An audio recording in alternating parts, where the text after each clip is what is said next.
Thank you very much, Laura, and good morning to everybody here, and good morning to Ruth Dugdall and Amanda. I'm really pleased to meet Amanda for the first time. Ruth is a little bit longer standing. And we're very lucky to have both authors together today, because both of them have similarities and differences. If you've read any of their books, I think you might see that factor. So Ruth, I think you've got 8 novels under you. Is that correct? It's one of those things that I always have to count, and when I'm at home I sort of do 1, 2. So I think I don't know. I think you said 8 to me a week ago. It's like forgetting your children. Isn't it terrible? Anyway. Yes. So I think Ruth's got 8 novels and has been writing, I suppose, the best part of, 20 years, did you say? 20 years. I wrote my first book during my maternity leave, and my daughter's 19, turns 20 in February. So it's easy for me to remember that bit, because I can remember, having that year, and that was the time when I could really concentrate on writing. Because, one of the things, I think, especially as a female, maybe, is juggling, doing anything creative with the rest of your life. And actually the maternity leave, because all I had to do was look after a baby. There's plenty of time. Yes, it's just time hangs heavy on your hands, doesn't it, Ruth? So yes, 20 years, 8 novels, and I think probably a very wide audience of readers. It would be, I think, probably difficult to calculate just what your readership is. So it's rather like you might never have hit the bestseller lists, but in terms of actually who's reading you and who's buying you, it just is really very successful, I would have said, from my perspective. Well, I think that one thing with my writing journey is it's been quite long. It wasn't easy and there were lots of rejections, so I've had different editors, different agents. And what that means is my books have appealed to different people. So my first book, the James version, was based on the murder of Maria Martin up in Polstead. So it's very much historical crime, and I find that appeals to a completely different audience to the people who would read My Sister and Other Liars, which actually hit the #1 spot on Amazon. But that's about a teenage girl with anorexia who's trying to solve a murder. So that very different readership. And I would say again, The Sacrificial Man, which has got, a kind of dark cannibal love story at its heart, that appeals more to men, I find. That's really interesting, Ruth. Yeah. It's very, very interesting. So, Yes, and I think the factor that perhaps one quality that runs throughout all your writing is it is very noir. And as I said to Ruth, boringly, I'll repeat it, on my bookshelves, Ruth sits between Margaret Drabble and Alexander Dumas.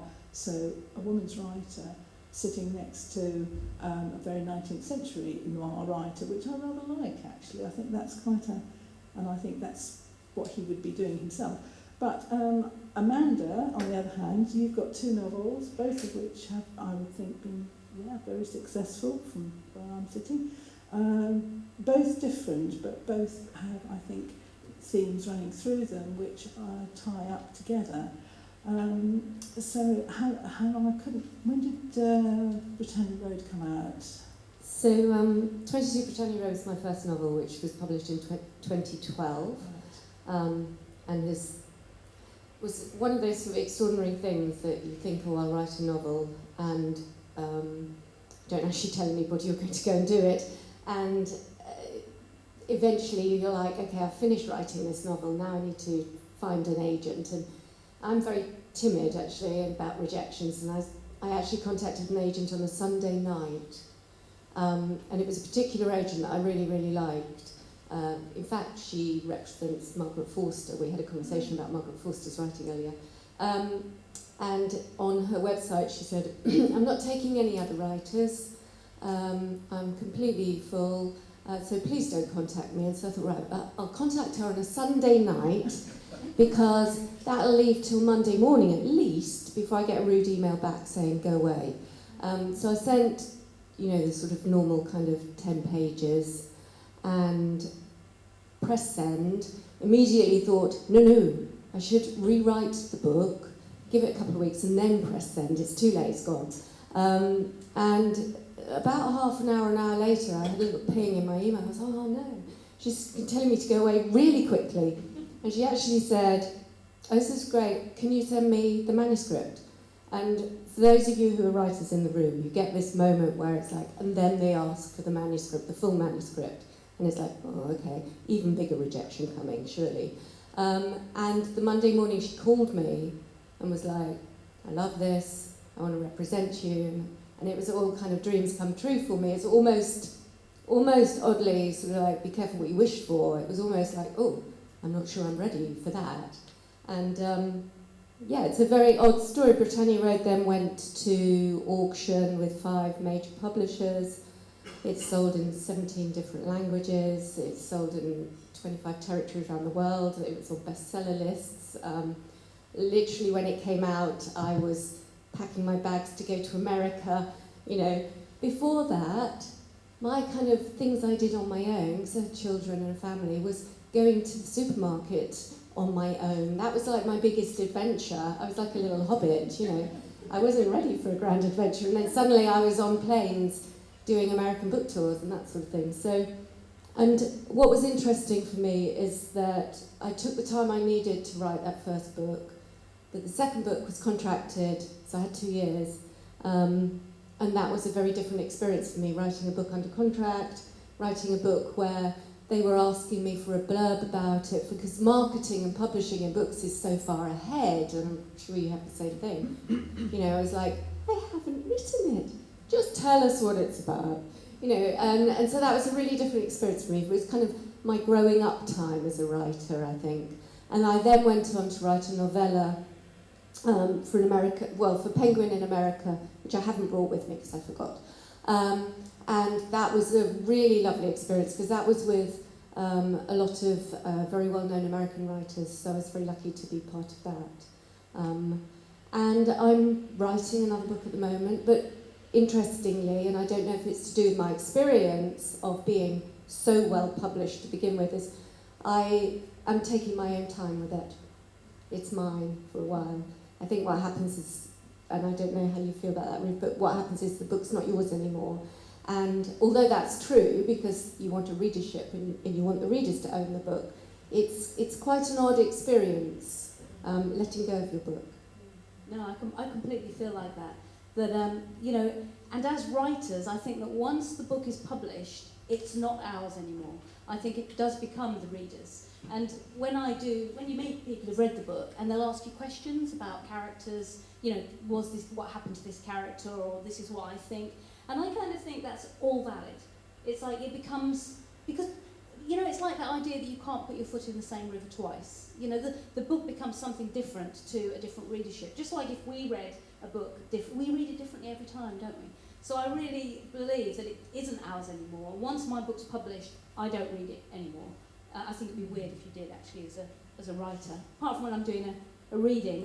And then you get asked the questions, don't you? And the book, to the reader, feels very current. They've just read it. Could be a book you've written 10 years ago.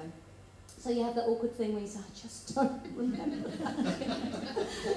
So it is a strange process, you know, the sort of relationship with the books. You said about them being like babies, but I think if they are like babies, we abandon them. You know, once they're published, it's gone. You know, we're on to the next thing, the next idea. And then the publicity catches up, and you're publishing a book that actually you started 3 years ago. So it is a weird sort of thing, isn't it?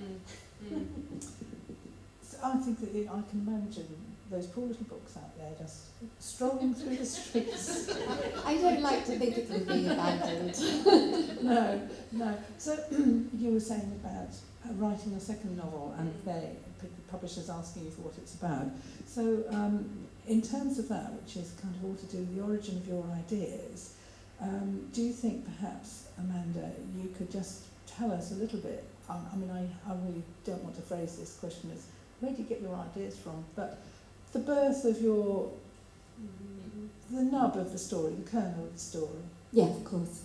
I think probably most writers will have certain puzzles, certain things they don't understand about the world, and maybe that drives them. For me, I'm really, really interested in family. I'm really interested in family dynamics. I'm really interested in love as a subject, like our most complex subject in the world. You know, it's our kind of worst four-letter word in a way. It sort of like drops you to the ground and it lifts you up. I'm really interested in that and the complexities of familial love and the ways that they change over the years as well. So Spilt Milk came to me, it was an idea that I'd really wanted to write for a long time. I remember when I was a child being in a room with my great-grandmother, my grandmother and my mother. I must have been about 10 years old, and looking at these women that were my family and thinking, I know them because they are my family, but I do not know them. I looked at them with this sort of sense of, you know, even as a child I was obviously overthinking, but I looked at them in a sense of sort of wonder. I was like, who are these people that represent the women in my family, and how does that make me? And I suppose for me, Spilt Milk's it's the story of two sisters who fall in love with the same man, and then it carries that what happens after that. So it starts in 1913, and it carries on through the 20th century, and it really is about women's lives through the 20th century up to the sort of 1970s, and the ways in which we understand or don't understand each other, and the kind of relationships, and the way relationships might change through a period of time. So the women in the 1970s, you know, the two sisters are still there, but there are other women that have kind of risen up out of that family and are sort of carrying it forwards. And I think my interest came from my interest in family. I think that's really interesting because what you're also saying is looking at a group of your family, women in your family, and yes, you know them, but you don't know them, and everybody carries secrets within them, and none of us really know what those secrets are, and sometimes you might come across an understanding of what one of those might be, but for the majority of the time we don't. So both of you have secrets at the heart of your novels, don't you, Ruth? I'm thinking of My Sister and Other Liars in particular. Absolutely. I mean, one thing I would say about writers is writers are cannibals. You know, they feed on other people's stories and secrets. And, you know, it's I think for many writers, it's those questions and those stories. For me, my books are inspired by crimes, either ones that I've heard about or ones that I've worked, but also my family stories.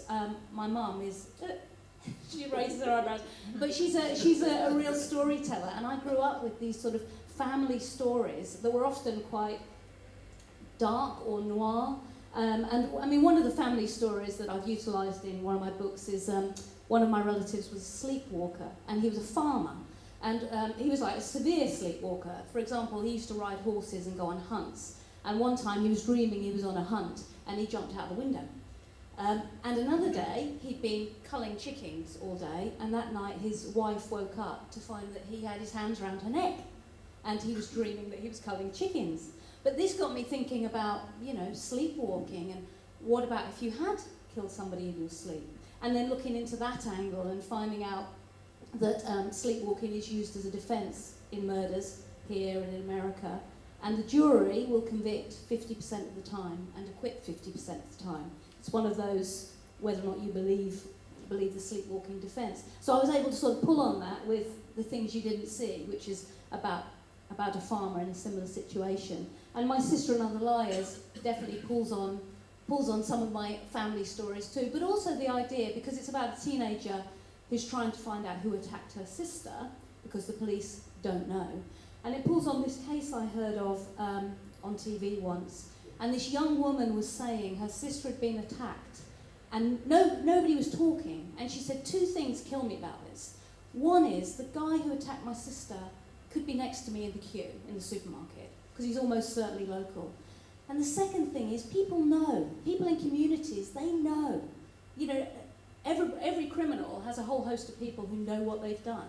And I think that central idea that people know and communities keep secrets, and if you're a 16-year-old trying to find out who attacked your sister, you're going to be uncovering those stories. Mm-hmm. And of course, the closer my character gets, the closer she finds out those secrets are within her family. Because often they are. Often things are much closer. Most crime is committed domestically, you know. You're more likely to be hurt by somebody who loves you than somebody who doesn't.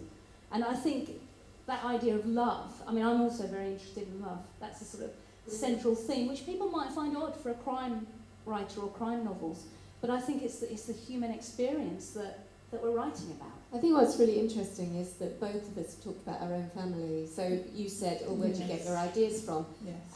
I think probably all of us come from our own experience in some way, no matter, you know, obviously you haven't done any of the terrible things that happen in your books.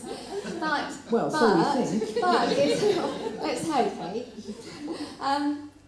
But what's really interesting is that our stories might be so far removed from us, but as a writer we're driven from that place of family or our understandings or our lack of understandings, and I think that's quite interesting. And don't you think that actually, as writers, we always have a question? One thing I read once is that actually writers, every book they do, they're asking the same question.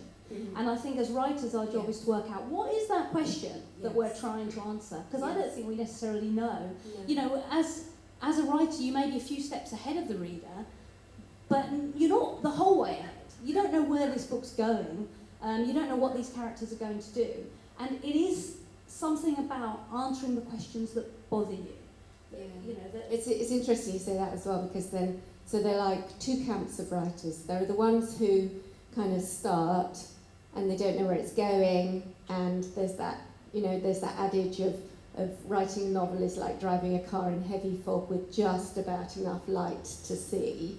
And then there are the ones that plot. So which are you? I describe myself as a method writer, so I absolutely live it. So like when I was writing Humber Boy B, which is about children who throw a friend from the Humber Bridge, we went to the Humber Bridge with my kid, my son, who was the same age as the boy in the book, and I was like, let's lean over the edge and describe this scene. Let's go to the Civic Centre and think how it would feel to practice shooting a gun at the base of it. You know, I like to live it. And so because I'm doing it that way, I'm in the fog. Are you in the fog? I'm in the fog, yeah. I have friends who write novels and they will show me these beautiful, massive things that have got like every chapter in a square and it's all set out.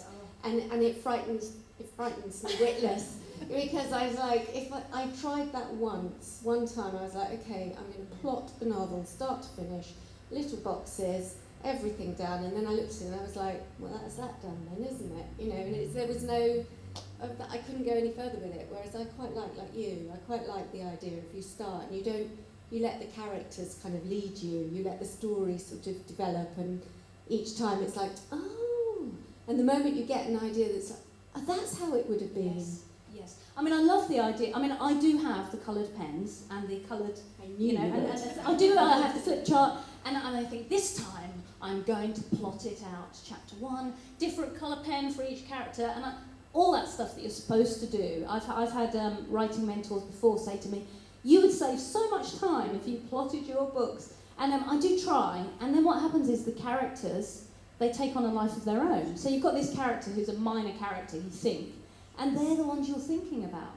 They're the ones that they enter your dreams. You know, they kind of live for you at that moment. This is before you've abandoned them. And you follow that character. And for me, that's really exciting. And when I get the moment of, oh, this is what should happen, and then you have to go back to the beginning, I like that. I like that whole process. Yeah, no, me too. That's a lovely feeling when you suddenly, that's what it's about. That's what this, you know, this going back to your desk every day is about. There's the story. It's like suddenly you see the heart of the story. And at that point, then you can kind of, you know, roll up your sleeves and as you say, go back to the beginning, and then everything is moving towards that point. Yeah. This is why it takes us years, Amanda. You know this. Exactly. I mean, we are both writers that take years. You know, there are writers who are a lot quicker. Yeah. You know, I think we're having one of those authors this afternoon, Jeanette Hewitt, who has written 3 novels in lockdown. That's daunting. But yes, I can see that to craft, I mean, that's just different people working in different ways. And I can see that for you both to craft your novels. And certainly, there's one word I think of when I think of Ruth, I think, and I'm now wondering if I'm going to say this correctly, of fustication, I just think you excel at pulling the wool over people's eyes and then taking it away slowly. Yeah, I do like to do that. I like to think that I'm like a magician, and I'm saying, pick a card, any card, and while they're picking the card, I'm sawing a lady in a box over here. And that, I love the idea that you're wanting the reader to look everywhere else apart from where the real action is happening. I mean, that is the nature of crime novels too. I mean, there are certain aspects to crime writing, like the red herrings and the plot twists. People love that. They love to be thinking, oh, I know where this is going. And so as the writer, you love to be thinking, no, you don't. Yes. And you get the twisting. I think you do it really well, Ruth. I do think that's your strength. I mean, I'm not dismissing anything else. And I think I once remember P.D. James saying that all novels are novels of enigma. Yes. And I think that's true of both of you. So Amanda, I think, with Spilt Milk and the Two Sisters, and actually, yes, there is actually even a deeper secret right at the heart of the novel, which I won't tell you, but which I think both, it's definitely worth reading to find it. And Yes, it was definitely those secrets are there. Yes. And it's so interesting because we're writing different stories, but we've got so many overlaps, and both of us have got those secrets. And I think a novel is about, if you kind of like pare it down, it's about the way knowledge moves. So the reader and the characters are moving through what they know and what they don't know as the story progresses. And I do think that when you've got that, that's the space for the reader. So, Ruth's novels are fantastic because you are like, oh my goodness, maybe this person did it, or oh no, what if that person did it? But at the same time, in that space, you actually start kind of reflecting on the kind of psychological sort of structures of the characters, and it becomes a much bigger thing. It becomes actually, there's some very serious moral questions that you raise in your books, which I find really satisfying as a reader, and it comes out of that sleight of hand magic trick, that there is much more there as well, and I found that really interesting, and I think that's one of the overlaps between our writing, is that perhaps I could say that mine, with the secrets that simmer, and there are some characters that know and some that don't, and the reader is in a position of seeing what people know and don't know, and then also obviously themselves as they read, they know more themselves, and I think that is it's a beautiful part of all novels, I think. Yes, I think the not knowing is almost more interesting than the knowing. It's the journey that you take, both of you take readers on, which I found very satisfying in Spilt Milk. And I think for Ruth, the things you didn't see, that was the one which I found almost most satisfying, because I couldn't guess the ending, and I do like not being able to guess the ending, just to go with it. So, that was. I'm going to just ask you, because we were talking earlier about the relationship between women and the novel. I don't know whether you were with us at the time, Ruth, but do you think either of you write for a specific audience, or are you just you're just doing the writing? So, me, I think publishers look to specific audiences because they market books and they sell books. Yes. And I think sometimes they sell them in very gendered ways. Pink covers for women. Yes. Literally. I think for myself, I write I write for the reader that I am, because I don't know that I can do anything other than that. I think it's a really interesting thing with writers. It's a bit like being born with straight hair or curly hair. You'll want the other, So, always. So you get some writers, they write a certain book because that's the kind of book they write, and actually they want to write another style. So they'll be like, I'm a novelist, but I'd like to be a poet, and actually, and then you get writers that cross all those things. But I personally think I can only write the kind of books that interest me. Which is, I would assume, fairly eclectic in any case. Just I don't know. I like stories about people. I like, Yes. you know, people are so puzzling and extraordinary. There is no such thing as an ordinary life. So. No, I think, was it you, Ruth, who, when we were talking, said, you know, novels are extraordinary stories about ordinary people. Yeah. And I think that's very true, really. I'm very attracted to language as well, the way language is used. You know, Marilyn Robinson, I don't know if any of you read her work. She's a stunning writer. I'm very, very attracted to the way words come together. Yes, yes. Ruth? I suppose that my ideal reader is, to be fair, somebody who's got quite a, is brave. You know, I mean, there's no doubt that the issues I look at are dark. I mean, I write about infanticide, suicide, cannibalism, anorexia, you know, and I know that that is not for everybody, and this is partly why my publishing journey has been so difficult, because I've often been close to a publishing deal and been told to tone it down, you know, dilute it, and you know, and I kind of haven't done that, and you know, and even now when there's possibility of sort of scripts being written for TV, and there's that question about toning it down, like for example with the anorexia, you know, you're dealing with difficult subjects.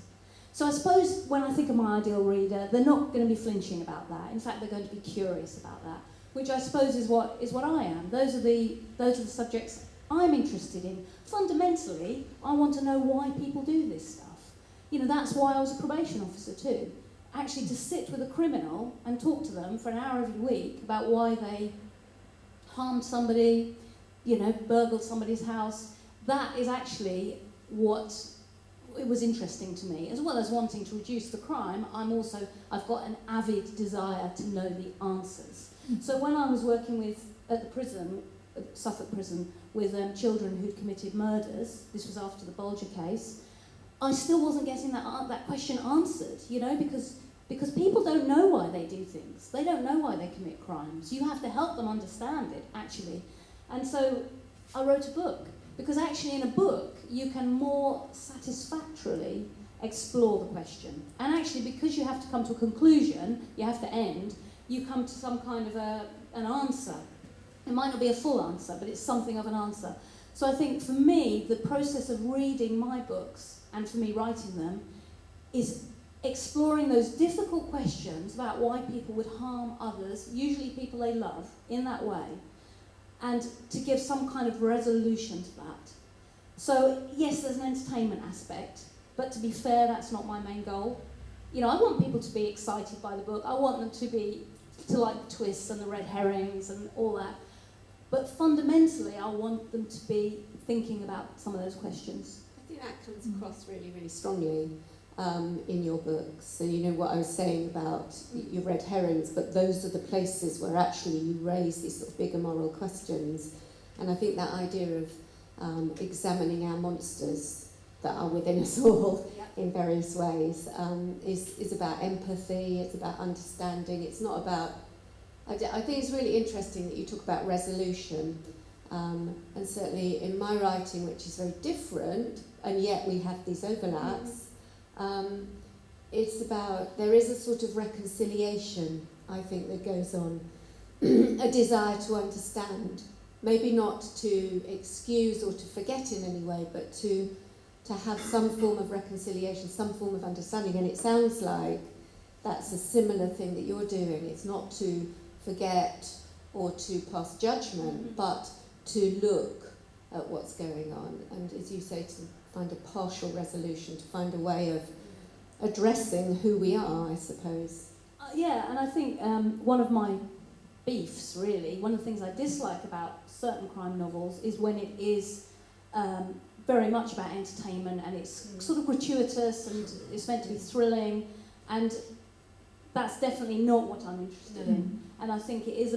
I think maybe it also is about being a female writer, because most victims of crime are female, And so you're in an area where you're also talking about female victims. And, how do you describe that without being gratuitous or, and it's getting that sort of thing right. But I think another thing that we're both interested in, and the theme that both of your books pick up on, is parenthood, motherhood, and how important bloodlines are, or if we can choose, if we can choose our families almost. And I thought that was a really strong overlap. Yes. But that seems to me that might be one of the questions you're asking about. Do we choose our parents? Or? Yeah, I'm really I think I'm really interested in family, as I said, but in the ways in which we understand what that word means in different points in our history. So, family in the 18th century is a very different concept to family in the 19th or the 20th or the 21st today, where we are today. And I'm fascinated by that because I think one of the things about historical fiction is it's about us today. Although we're looking at the past, it's about finding out, well, how did we get to here? Who are we now? And I think that novels allow us to look at who we are as readers and what it might be to be somebody else. I think, so if you're dealing with difficult subjects, you are creating a space for us to look at, as I said, to look at the monster within.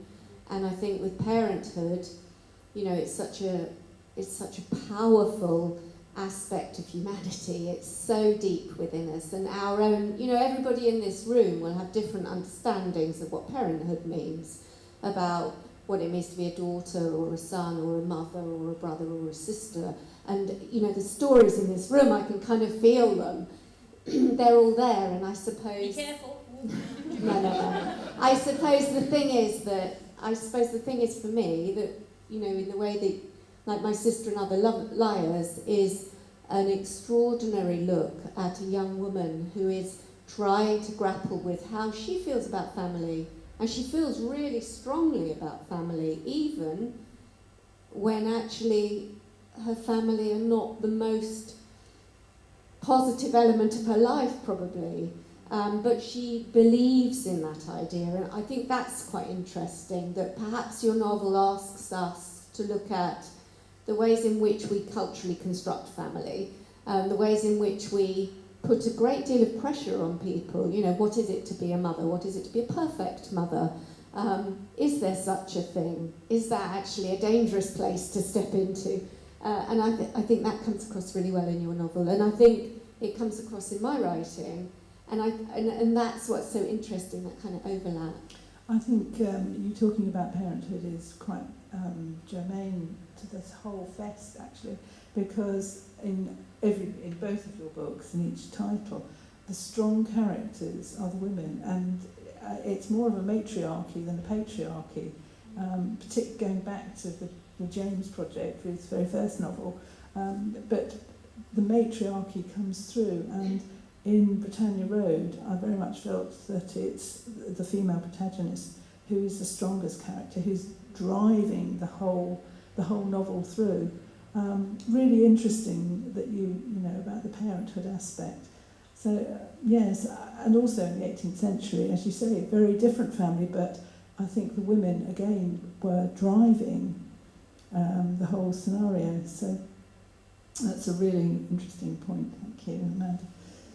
So we are getting, we've got about another 10 minutes just to chat before we will be offering questions from the floor. So if anybody wants to think now what you want to say, okay, now's a chance to think a bit.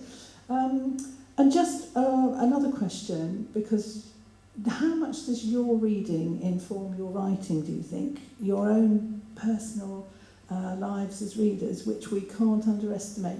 Everyone in this room who is a reader, it's really important how that informs your writing and our lives. Good question.